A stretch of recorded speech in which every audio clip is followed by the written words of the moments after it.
광주 전남권 뉴스입니다. 광주와 전남에서 산발적인 코로나19 감염이 계속되고 있습니다. 최근 두 자릿수 신규 확진자가 나오고 있는 광주시는 거리 두기 단계를 올리는 방안도 검토하고 있습니다. 양창희 기자입니다. 어제 광주에서 이뤄진 코로나19 검사 건수는 1,700여 건. 전날보다 4,000건 이상 크게 늘었습니다. 최근 확진자가 발생한 어린이집과 고등학교, 체육회, 술집, 보험사 등과 관련한 전수조사가 잇따라 이뤄졌기 때문입니다. 소규모 집단 감염의 여파로 오늘도 광주에서 11명이 신규 확진됐습니다. 이 가운데 3명은 감염 경로가 확인되지 않았습니다. 광주시는 현재 1.5단계인 사회적 거리두기 수준을 높이는 방안도 검토하고 있습니다.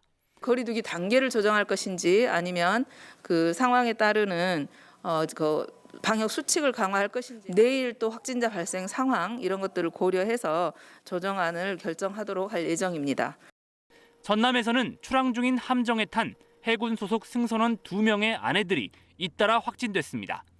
확진된 아내 2명은 기존 확진자와 접촉해 감염됐는데 해군 함정이 출항하기 전 각각의 남편들과 함께 4명이 모여 식사를 한 것으로 나타났습니다.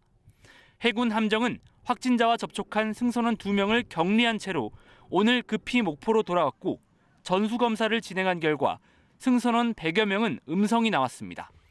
이 두 분은 밀접 접촉자이기 때문에 이분들에 대해서는 격리 조치를 할 거고요. 방역당국은 전국 신규 확진자가 100여일 만에 최고치를 기록한 만큼 광주와 전남 지역도 확산 우려가 크다며 주말 모임과 이동도 자제해달라고 거듭 강조했습니다.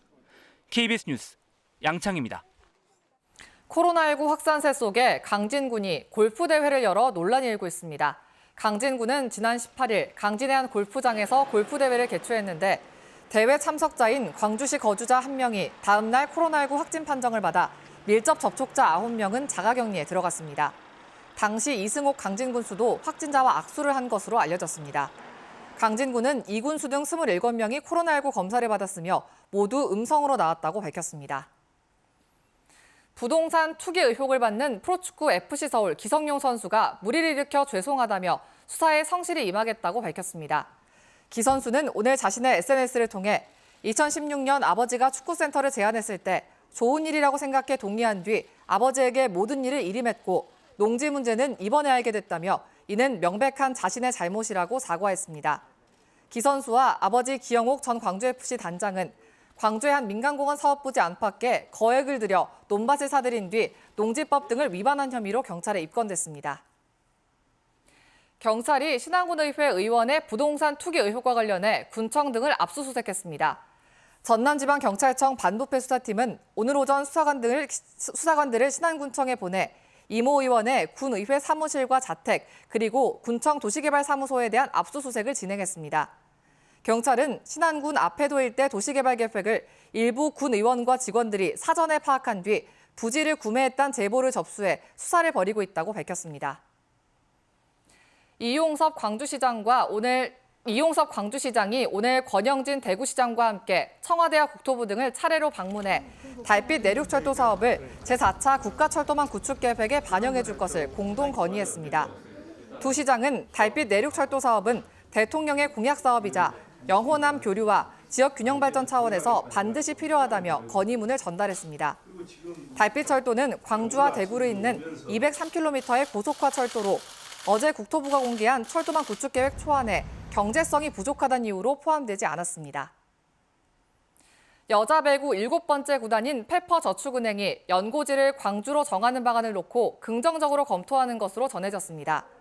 광주시는 경기도 성남의 페퍼저축은행 본사를 방문해 경기장 시설 등을 소개하고 연고지를 광주로 결정해 줄 것을 요청했습니다. 이에 대해 페퍼저축은행 측은 광주 연고지 결정을 놓고 세부 사항을 검토하고 있다며 긍정적인 입장을 밝힌 것으로 전해졌습니다. 오늘 오전 10시 38분쯤 고흥군 포두면 세동리 한 야산에서 불이 나 산불 진화 헬기 6대 등을 투입해 3시간여 만에 큰 불길을 잡고 잔불을 정리하고 있습니다. 이 불로 산림 1.5헥타르가 탔습니다. 건조한 날씨에 초속 5.8m의 강풍이 불면서 산림당국과 지자체가 한때 인근 주민들에게 대피를 요청하는 긴급 재난 문자를 발송했지만 인명피해는 없었습니다.